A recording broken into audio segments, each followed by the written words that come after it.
Why in the world do I need a seller's agent in a hot seller's market? Can't I just put a sign out in the front yard and sell my house tomorrow? I mean, what could be easier?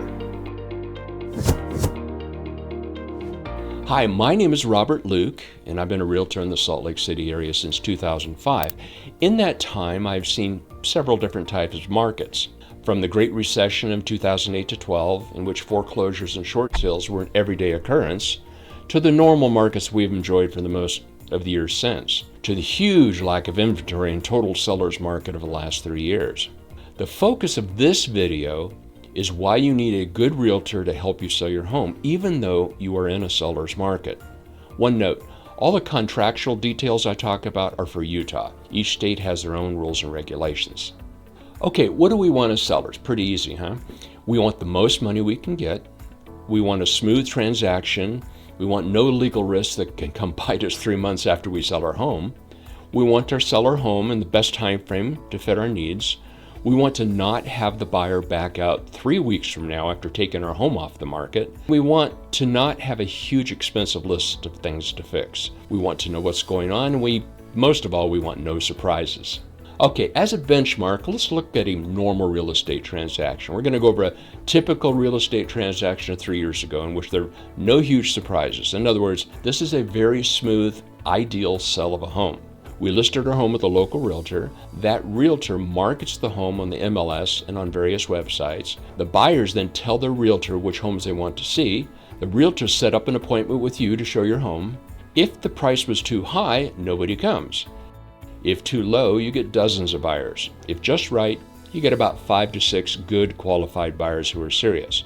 Out of those 5 or 6, you get 2 or 3 offers and have time to go back and forth with their offers, counter offers, and counter offers, depending upon how far you go. You pick the best offer and you start the closing process. You send the buyer your seller disclosures in which you notify the buyer of anything wrong with the house or of any work that you have done on the house. The buyer has the home inspected by a professional inspector and then comes up with a list of things for you to fix by closing. The buyer's lender then orders the appraisal, which is performed after you and the buyer have agreed on the items to fix. That's called the due diligence period. The appraisal comes in at value or purchase price, and you proceed to close in a normal 30-day window. Then you go to the title company, sign the paperwork. The buyer gets the key usually the next day. You move on to your next adventure with a check from the title company.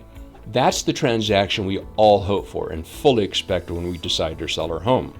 All right, let's look at a typical sale in today's seller's market. And for fun, we're going to throw in a few gotchas. You decide to sell your home and decide not to have your own realtor to help you sell the house. Your neighbors find out that you are planning to sell your home and people start knocking on your door at all hours.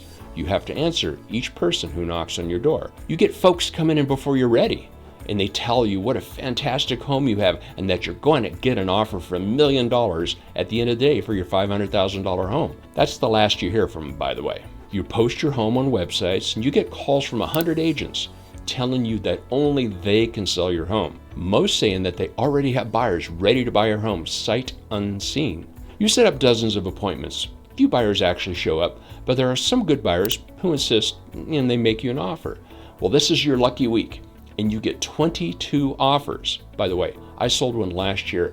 I got 22 offers in 4 days. Really hectic. Your email is full of offers from agents, investors, unknowns, and that guy sitting on a yacht in the Mediterranean who can send you a cashier's check tomorrow. This actually happened to me 3 years ago. You print out all the offers as you're still showing the house. Maybe you do a spreadsheet and try to figure out which offer to work with. In the meantime, you have buyers saying that they'll give you $1,000 more than your best offer. As a matter of fact, you have 5 buyers who say the same thing. So all 5 want to give you $1,000 more than anybody else offers you. You have 5 FHA buyers, 4 VA buyers, 10 conventional offers, and some buyers that have a large sum of money tied up in their Beanie Baby collection. You need to respond to all of these offers, but the offers are all over the place and all have deadlines that are due now. Well, that was exciting. At the end of the day, when everything settles down, you have 5 real buyers offering you $50,000 over your asking price. What the heck? I am so good at this, you say. Real estate is easy. So you finally decide on a buyer and accept the offer. Whew, what a whirlwind. You pat yourself on the back, take a deep breath, relax, and have a lemonade. Now comes the hard part. Okay, are you really going to get $50,000 over the $500,000 that you advertised your house for on the internet? Let's look at the offer on the real estate purchase contract. You do know that this contract is really geared to protect the buyer, don't you? Yeah, it protects you, but the main focus is to protect the buyer. Let's say that the buyer you selected had their own agent, so the paperwork, is in order and not written on a piece of paper off the internet. But who does the buyer agent work for? The buyer. Well, the buyer's agent really wants the sale to go through. He or she is trying to get the best deal for their buyer. All they owe you is to be honest and professional. So you take your home off the market and start the closing process. So now that you've taken your home off the market, that's called being under contract. You've been under contract for a week and the home inspector shows up. 2 days later, you get a fix-it addendum from the buyer with a whole list of things that they want you to fix. In fact, this particular buyer seems to think that your 40-year-old home should look like a brand new home. When the buyer asks you for a new roof and a new furnace, you draw the line and say no. The buyer cancels because they weren't really serious in the first place. They just put a high offer on your house, kind of like a stock option. They wanted to lock you in before somebody else got your house. By the time they cancel, they found the brand new home that they really wanted in the first place that didn't have all these issues. So now you go back to those original 22 offers and try to find some buyers that are still there that haven't found a house. Some are still there, but now they start to wonder why the first buyers canceled in the first place. And they really ask you some questions. Maybe your house is tainted in some way. Maybe there's something wrong with it. But this is your lucky week again. You get 12 offers plus the original 2 from the original batch, and you pick one and go under contract. You sweat a little until the home inspection is over, and the buyer's agent calls you and tells you that there are only a couple of items that the buyer wants fixed. Great. Then the appraisal comes in. Let's see, you wanted $500,000 for your home, and the buyer offered you $550,000, but the appraisal came in at $475,000. Uh-oh, how can that be? Well, it happens all the time in a hot seller's market because home values tend to go up and the appraisals are at least 30 days ago, 60 days, sometimes 90 days ago. So the appraisers are looking at old data as opposed to the buyer who's offering you today's data. The other question is, where did you come up with that $500,000 asking price? After all, the online real estate system you looked at said that your home was worth $550,000. You see, Utah's a non-disclosure state, so they do not publicly release what homes actually sell for. The online system you use to come up with your sales price used an algorithm to estimate value because they didn't have the real data. I've seen these estimates $100,000 over or under what reality is.